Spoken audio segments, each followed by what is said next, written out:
The idea of Hairy Critters first came about when I was asked to help at a friend's school for kids with special needs.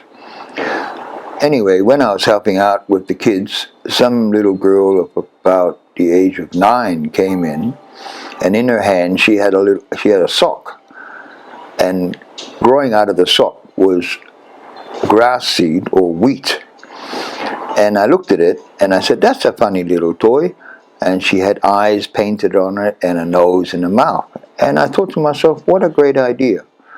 And I never ever forgot about that. And that was in the 80s. Then many years later, when I decided to do something, as far as something different, something new, I'm quite artistically talented myself.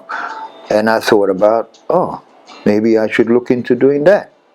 So I made some prototypes and they worked out perfect.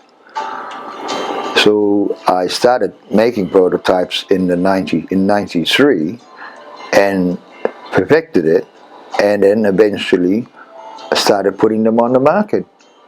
And little did I know, they just took off, which has now got to where it is at the moment.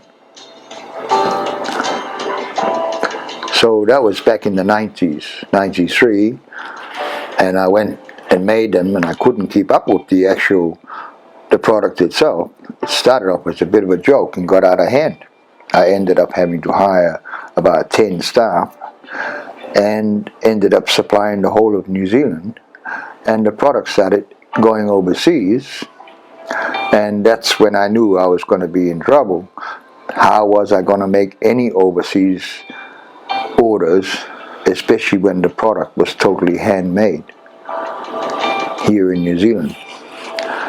Anyway, as I was going through, it was after one Christmas that I got a call from Macau and Singapore, both of them ordering 10,000 units each, all paid up front, especially for the Chinese New Year.